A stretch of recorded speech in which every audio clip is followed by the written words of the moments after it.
Hello friends, welcome to my YouTube channel CSE tutorials. Operating system सीखने की इस series में आज हम बात करेंगे यहाँ पर शेड्यूलिंग एल्गोरिथम में नेक्स्ट एल्गोरिथम जो होगा यहाँ पे शॉर्टेस्ट जॉब नेक्स्ट या फिर शॉर्टेस्ट जॉब फर्स्ट। ठीक है, चलिए स्टार्ट करते हैं ये वीडियो स्टार्ट करने से पहले मैं अपने बारे में बता देता हूँ। मेरा नाम हेमंत कुमार मीना है और मैंने NIT जयपुर से कंप्यूटर साइंस में बीटेक किया हुआ है। ये शेड्यूलिंग एल्गोरिथम्स थे जो पहली वीडियो में हमने ये डिस्कस किया था, फर्स्ट कम फर्स्ट सर्व। अब इस वीडियो में हम शॉर्टेस्ट जॉब नेक्स्ट या फिर इसको बोलते हैं शॉर्टेस्ट जॉब फर्स्ट, SJF। ठीक है, दोनों का मतलब सेम है। तो इस एल्गोरिथम के बारे में यहाँ पे देखेंगे और फिर एक एग्जांपल की सहायता से हम यहाँ पर इसको समझेंगे। ये है यहाँ पे shortest job next scheduling algorithm. This is also known as shortest job first और SJF शेड्यूलिंग एल्गोरिथम। जैसे इसके नाम से पता चल रहा है कि शॉर्टेस्ट जॉब नेक्स्ट या शॉर्टेस्ट जॉब फर्स्ट मतलब जिनका एग्जीक्यूशन टाइम है जो कम होगा, जो सबसे कम टाइम में एग्जीक्यूट होगा उसको सबसे पहले एग्जीक्यूट किया जाएगा। जो जॉब है, जो टास्क है, जो सबसे छोटा टास्क है उसको सबसे पहले एग्जीक्यूट किया जाएगा। This is a non primitive and primitive scheduling algorithm. Scheduling algorithms दो टाइप के होते हैं, हमने बात की थी। नॉन प्रिमिटिव जिनको बीच में फोर्सफुली नहीं रोका जा सकता और प्रिमिटिव जिनको बीच में फोर्सफुली रोका जा सकता है। तो ये दोनों टाइप से यहाँ पे वर्क करता है। अभी हम बात करेंगे जो है नॉन प्रिमिटिव, मतलब इसको बीच में इसके एग्जीक्यूशन को रोका नहीं जा सकता। इसको हम बात करेंगे नॉन प्रिमिटिव के बारे में। ठीक है, this is the best approach to minimise waiting time. जो हमने इससे पहले पढ़ा था फर्स्ट कम फर्स्ट सर्व, उसमें वेटिंग टाइम था वो ज़्यादा था, बट इससे वेटिंग टाइम को यहाँ पे मिनिमाइज कर सकते हैं काफ़ी हद तक। Easy to implement in batch system where required CPU time is known in advance। Easy to implement batch system जिसमें जहाँ पर CPU टाइम है जो आपको पहले से पता होता है, एडवांस में पता होता है। क्योंकि हमें पता है कि CPU टाइम हमें पता होना चाहिए कि ये जॉब कितना टाइम लेगा, जो ये जॉब है जो कितना टाइम एग्जीक्यूट होने में लेगा, ये हमें पहले से पता होना चाहिए। ठीक है, तो ऐसे सिस्टम जहाँ पे हमें पहले से पता होगा तो उनके लिए ये शेड्यूलिंग एल्गोरिथम बेस्ट है। Impossible to implement in interactive system where CPU time is not known. ठीक है, अब जो इंटरेक्टिव सिस्टम्स होते हैं जिनमें यूजर का इंटरेक्शन होगा, ठीक है, बार बार, तो उसमें मतलब हमें पता नहीं होगा CPU टाइम कितना है, तो वहाँ पर ये एग्जीक्यूट अप्लाई नहीं किया जा सकता, इम्प्लीमेंट नहीं किया जा सकता। इसके लिए CPU टाइम पहले से पता होना चाहिए। The processor should know in advance how much time process will take. The process है वो कितना टाइम लेगा कंप्लीट होने में, ये हमें एडवांस में पता होना चाहिए। ये इसका एक तरीके से कह सकते हैं ड्रॉबैक है। ठीक है, ये था यहाँ पे शॉर्टेस्ट जॉब नेक्स्ट या shortest job first scheduling algorithm के बारे में। अब हम यहाँ पर इसको समझेंगे एक एग्जाम्पल की सहायता से। यहाँ पे एग्जांपल मैंने लिया हुआ है, अगेन वही एग्जांपल जो मैंने पहली वीडियो में बात किया था वैसा ही है। हमें यहाँ पे प्रोसेस गिवन है और यहाँ पे अराइवल टाइम 80 मतलब कि अराइवल टाइम हमें यहाँ पे गिवन है और बर्स्ट टाइम या हम कह सकते हैं इसका एग्जीक्यूशन टाइम हमें गिवन है इन प्रोसेस का। अब इसके बेस पे हम यहाँ पे completion time, waiting time, turn around time और रेस्पॉन्स टाइम ये हम यहाँ पे कैलकुलेट करेंगे। अब ये किस मेथड पे काम करता है, जो आपको पता है कि शॉर्टेस्ट जॉब फर्स्ट मतलब जिनका एग्जीक्यूशन टाइम सबसे कम होगा उस जॉब को सबसे पहले यहाँ पे एग्जीक्यूट किया जाएगा। अब ये नहीं कि इसमें से सिंपल हम बर्स्ट टाइम के अकॉर्डिंग एग्जीक्यूशन टाइम जिनका कम होगा उनको यहाँ पे CPU एलोकेट कर देंगे, ऐसा नहीं है। हम अराइवल टाइम को भी यहाँ पे कंसिडर करेंगे। तो हम अगेन वही यहाँ पे चार्ट बनाते हैं। इस चार्ट को आपको समझना है जैसे कि मैंने पहली वीडियो में बनाया था। अगर ये चार्ट आपको यहाँ पे समझ आ गया तो आपका आधा काम तो वैसे ही हो जाएगा। ठीक है, यहाँ पे इसको बोलते हैं हम गैंट चार्ट। ठीक है, बेसिकली यहाँ पर अब हम सबसे पहले स्टार्ट करते हैं CPU टाइम लेट से 0 से स्टार्ट करते हैं। ठीक है, अगेन वही 0 टाइम पे हम देखेंगे कौन कौन सा प्रोसेस आ चुका है। ये नहीं कि हम डायरेक्टली यहाँ पे उठा लेंगे कि जिसका शॉर्टेस्ट टाइम होगा उसको इसका टाइम सबसे कम है, इसका टाइम सबसे कम है तो इनको पहले प्रोसेस असाइन कर देंगे, ऐसा नहीं है। वो रेडी भी तो होने चाहिए। अब अराइवल टाइम का मतलब है कि ये प्रोसेस हैं, इसका मतलब है कि ये रेडी क्यू में आ चुके हैं। ठीक है, तो कौन से टाइम पे रेडी, अभी प्रोसेस रेडी होंगे तभी तो हम आगे की चीज़ करेंगे, अगर रेडी नहीं हुए तो हम उनको कैसे एग्जीक्यूट कर सकते हैं। तो यहाँ पे हम अराइवल टाइम को भी कंसिडर करेंगे। तो सबसे पहले हम देखेंगे 0th टाइम पे कौन सा प्रोसेस आया है। 0 टाइम पे आप देख सकते हैं P4 है जो यहाँ पे आया हुआ है, ठीक है।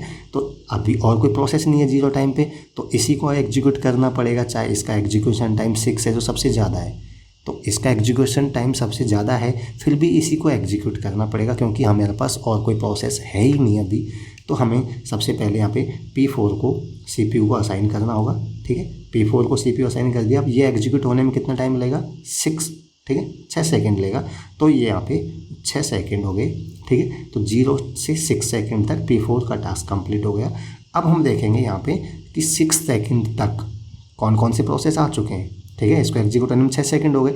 अब हम देखेंगे 6 सेकेंड में अराइवल टाइम इसका 2 सेकेंड पे आ गया था, 1 सेकेंड पे आ गया, 4 सेकेंड पे आ गया, 2 सेकेंड पे आ गया, मतलब 6 सेकेंड तक सारे प्रोसेस आ चुके हैं। अब हमने इस प्रोसेस को तो यहाँ पे हमने कर लिया है प्रोसेस। अब बाकी के हमारे पास प्रोसेस बचे हैं P1, P2, P3 और P5। हमारे पास अभी प्रोसेस कौन से बचे हैं, P1, P2, P3 और P5। ये प्रोसेस अभी हमारे पास बचे हुए हैं जो आ चुके हैं। अराइवल टाइम इनका 6 सेकंड से कम है, तो ये हमारे रेडी हैं एक तरीके से। तो अब हमें सेलेक्ट करना है कि कौन सा पहले एग्जीक्यूट करना है, ठीक है। तो अब हम देखेंगे शॉर्टेस्ट एग्जीक्यूशन टाइम, जिनका टाइम सबसे कम होगा उनको पहले एग्जीक्यूट करेंगे। तो अब देखेंगे यहाँ पे सबसे कम टाइम यहाँ पे देख सकते हैं P1, P2, P3 और P5 में इसका एग्जीक्यूशन टाइम है 1 और इसका भी एग्जीक्यूशन टाइम 1 है। अब अगर दोनों का एग्जीक्यूशन टाइम सेम हो गया तो दोनों को तो एक साथ नहीं उठा सकते। हमने देखा जिनका एग्जीक्यूशन टाइम सबसे कम होगा उसको पहले CPU असाइन किया जाएगा। बट इन दोनों का एग्जीक्यूशन टाइम यहाँ पे इसका भी एग्जीक्यूशन P1 और यहाँ पे P3 का एग्जीक्यूशन टाइम 1 सेकेंड है। तो अगर ऐसा होगा कि दोनों का एग्जीक्यूशन टाइम सेम होता है तो फिर आप देखेंगे फर्स्ट कम फर्स्ट सर्व। अगर एग्जीक्यूशन टाइम सेम होगा तो जो पहले आएगा उसको पहले दिया जाएगा। तो अगर P1 का भी एग्जीक्यूशन टाइम यहाँ पे 1 है और P3 का भी एग्जीक्यूशन टाइम 1 सेकेंड है, तो पहले P1 को प्रोसेस दिया जाएगा क्योंकि पहले P1 आया था, ठीक है। तो P1 को प्रोसेस यहाँ पे CPU असाइन कर दिया जाएगा और P1 का एग्जीक्यूशन टाइम आप देख सकते हैं 1 सेकेंड है, तो ये 6 से 7 सेकेंड तक ये एग्जीक्यूट हो जाएगा 1 सेकेंड में, ठीक है। अब इसके बाद हम ऑफकोर्स P3 को ही देंगे क्योंकि उसका एग्जीक्यूशन टाइम 1 सेकेंड ही है। तो इसके बाद हम देंगे P3 को और P3 का भी एग्जीक्यूशन टाइम 1 सेकेंड है, तो ये 8 सेकेंड तक एग्जीक्यूट हो जाएगा, ठीक है। अब हमारे पास P4 हो चुका है, P1 हमने प्रोसेस कर चुके हैं, P3 को भी प्रोसेस कर चुके हैं, ठीक है। तो P1 हो चुका है, P3 हो चुका है। अब हमारे पास P2 और P5 प्रोसेस बचे। अब P2 का एग्जीक्यूशन टाइम कितना है, P2 का एग्जीक्यूशन टाइम है 5 सेकेंड, ठीक है। और P5 का एग्जीक्यूशन टाइम है 3 सेकेंड। तो अब पहले P5 को लेंगे क्योंकि इसका एग्जीक्यूशन टाइम 3 सेकेंड है, इसका एग्जीक्यूशन टाइम 5 सेकेंड है। तो पहले शॉर्टेस्ट जॉब मतलब पहले सबसे शॉर्ट कम टाइम इसका एग्जीक्यूट होने में कम टाइम ये लेगा, तो हम पहले P5 को लेंगे। तो P5 को यहाँ पे CPU को असाइन कर देंगे और जिसका एग्जीक्यूशन टाइम है 3 सेकेंड, तो 8 से 11 सेकेंड तक ये एग्जीक्यूट हो जाएगा। और इसके बाद लास्ट है जो है P2, हम P2 को लेंगे और P2 का एग्जीक्यूशन टाइम है 5 सेकेंड, तो 11 और 5 16 सेकेंड हो जाएगा, ठीक है। तो ये गैंट चार्ट यहाँ पर आपने बना लिया है। अब इस चार्ट को आपने बना लिया है तो आप आराम से यहाँ पे इनको कैलकुलेट कर सकते हैं, completion time, waiting time, turn around time और रेस्पॉन्स टाइम। तो अब यहाँ पे हम बात करते हैं कंप्लीशन टाइम के बारे में, ठीक है। कंप्लीशन टाइम कैसे अपन कैलकुलेट करते हैं, आपको पता है कि जब प्रोसेस कंप्लीट कौन से टाइम पे हो रहा है, ठीक है। मैं फिर से बोल रहा हूँ, इसके लिए फॉर्मूले वगैरह याद नहीं रखना, आपको सिंपल समझ के चलना है। प्रोसेस कंप्लीट कौन से टाइम पे हो रहा है वो है कंप्लीशन टाइम। तो अगर हम बात करें P1 प्रोसेस की, तो P1 प्रोसेस 6 सेकेंड पे तो स्टार्ट हुआ था और 7 सेकेंड पे ख़त्म हो गया। तो इसका कंप्लीशन टाइम कितना हुआ, 7 सेकेंड, ठीक है। इसी तरीके से P2 का क्या हो जाएगा, P2 आपने देखा 11 से तो स्टार्ट हुआ, ये नहीं लेना स्टार्टिंग वाला, एंड वाला लेना होता है, कंप्लीट एंड वाले को होता है। तो 16 सेकेंड हो गया P2 के लिए, ठीक है। तो P2 हो गया 16 सेकेंड। और इसी तरीके से हम P3 का लेंगे, P3 आपने देखा है 8 सेकेंड, ठीक है। और P4 6 सेकेंड और P5 का 11 सेकेंड, ठीक है। तो ये हो गया यहाँ पे कंप्लीशन टाइम हो गया। अब हमें कैलकुलेट करना है वेटिंग टाइम। अब बेसिकली वेटिंग टाइम क्या होता है कि प्रोसेस CPU को कब असाइन हुआ, ठीक है, वो टाइम और कितना उसका अराइवल टाइम था उसको उसमें से माइनस कर देंगे, ठीक है। तो वेटिंग टाइम हो जाएगा। जैसे मैं आपको समझाता हूँ, P1 का वेटिंग टाइम हमें कैलकुलेट करना है। तो P1 को CPU को कब असाइन हुआ, 6 सेकंड पे। 6 सेकंड पे उसको P1 CPU को मिल गया, 6 सेकंड में मिला, बट P1 आया कम था, 2 सेकंड बाद आया था। तो 6 सेकंड पे तो उसको CPU मिल गया और 2 सेकंड बाद वो आया था, तो 6 - 2 ये हो जाएगा 4 सेकंड उसका वेटिंग टाइम। ठीक है, सिंपल सी बात है, 6 सेकंड पे P1 को CPU मिल गया और वो 2 सेकंड बाद आया था, तो वेट कितना किया उसने, वेट 4 सेकंड किया। ठीक है, तो यहाँ पर अब इसका वेटिंग टाइम 4 सेकंड हो गया। अब इसी तरीके से बात करें P2 की, P2 CPU को कब मिला, 11 सेकंड पे। ठीक है, 11 सेकंड पे CPU उसको मिल गया और P2 आया कब था, 1 सेकंड बाद आया था, तो इसका वेटिंग टाइम हो जाएगा यहाँ पे 10 सेकंड। मतलब 11 सेकंड पे CPU मिला था और 1 सेकंड बाद तो आया था, तो उसको 10 सेकंड वेट करना पड़ा। ठीक है, तो इसी तरीके से P3 का कैलकुलेट कर देंगे। 7 सेकंड इसका CPU असाइन हुआ था 7 सेकंड पे और आया था 4 सेकंड बाद, तो इसका हो गया 3। ठीक है, और इसी तरीके से हम इनका भी कैलकुलेट कर देंगे। P4 का आप देख सकते हैं 0 सेकंड पे आया था, CPU मिल गया था और आया भी 0 सेकंड पे था, मतलब आते इसको CPU मिल गया, इसका वेटिंग टाइम 0। और P5 आया था यहाँ पे 8 सेकंड पे इसको CPU मिला और 2 सेकंड बाद आया था, तो 8 - 2 6 सेकंड इसका वेटिंग टाइम हो गया। ठीक है, तो वेटिंग टाइम हमने कैलकुलेट कर लिया है। अब हम बात करते हैं टर्न अराउंड टाइम के बारे में। बेसिकली टर्न अराउंड टाइम क्या होता है, तो टर्न अराउंड टाइम है, इसको हम कैसे कैलकुलेट करते हैं। टर्न अराउंड टाइम का मतलब होता है कि एक तरीके से उसका एग्जीक्यूशन टाइम और उसका वेटिंग टाइम दोनों को मिला के, मतलब टोटल उसको कितना टाइम लगा।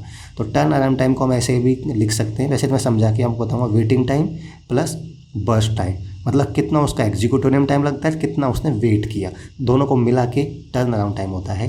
तो अब यहाँ पे देख सकते हैं टर्न अराउंड टाइम का मतलब waiting time plus execution time. तो पहले के लिए वेटिंग टाइम है 1 और 4 सेकंड और टर्न उसका एग्जीक्यूशन टाइम है 1, तो 1 और 4 5 हो जाएगा। इसी तरीके से वेटिंग टाइम दूसरे के लिए 10 सेकंड और कंप्लीशन वो एग्जीक्यूशन टाइम है 5 सेकंड, तो ये हो जाएगा 15। ठीक है, इसके लिए हो जाएगा 3 + 1 4। ठीक है, 3 + 1 4, और इसके लिए हो जाएगा वेटिंग टाइम है 0 और कंप्लीशन टाइम है एग्जीक्यूशन टाइम है 6, तो 0 + 4 6 हो जाएगा। और इसका वेटिंग टाइम है 6 और इसका कंप्लीशन टाइम 3, तो 6 + 3 हो जाएगा यहाँ पे 9। तो ये हो गया टर्न अराउंड टाइम। अब टर्न अराउंड टाइम हमने कैलकुलेट कर लिया है, इसके बाद हम यहाँ पे कैलकुलेट करेंगे रेस्पॉन्स टाइम। तो अब यहाँ पे हाँ रख दीजिए। सो रेस्पॉन्स टाइम, अब रेस्पॉन्स टाइम क्या टाइम होता है, रेस्पॉन्स टाइम बेसिकली वो टाइम होता है जब हमें CPU मतलब उसको कब असाइन हुआ, जैसे उसको CPU असाइन होगा उसका रेस्पॉन्स आने लग जाएगा प्रोसेस का। तो बेसिकली रेस्पॉन्स टाइम यहाँ पे जैसे P1 के लिए देखेंगे तो 6 सेकंड पे इसको CPU असाइन हो गया, तो जिस टाइम पे उसको CPU असाइन हुआ था उसका रेस्पॉन्स आने लग जाएगा एक तरीके से। तो इसका P1 का रेस्पॉन्स टाइम हो जाएगा 6 सेकंड। ठीक है, और P2 का रेस्पॉन्स टाइम हो जाएगा 11 सेकंड। स्टार्टिंग वाला लेना है एक तरीके से। ठीक है, 11 सेकंड। और सॉरी यहाँ पे हम गलत कर रहे हैं, सॉरी। रेस्पॉन्स टाइम मतलब कि जैसे रेस्पॉन्स टाइम यहाँ पे P1 का देख सकते हैं, यहाँ पे 6 सेकंड पे तो CPU उसको मिल गया था। ठीक है, बट वो आया कब था, 2 सेकंड बाद तो आया था, तो 6 - 2 यहाँ पे 4 सेकंड होगा, 6 - 2 4 सेकंड। ठीक है, क्योंकि 6 सेकंड पे P1 को CPU मिल गया था, उसका रेस्पॉन्स आने लग गया था, बट वो 2 सेकंड बाद आया था, तो उसका रेस्पॉन्स टाइम हो गया 4 सेकंड। ठीक है, और इसी तरीके से हम बात करें इसकी P2 की, तो P2 यहाँ पे 11 सेकंड पे CPU मिला था और P2 आया था 1 सेकंड बाद, तो इसका रेस्पॉन्स टाइम हो जाएगा 11 - 1 = 10 सेकंड। इसी तरीके से हम बात करें P3 की, P3 यहाँ पे देख सकते हैं 7 सेकंड पे आया था और P3 का अराइवल टाइम है 4, तो 7 - 4 = 3।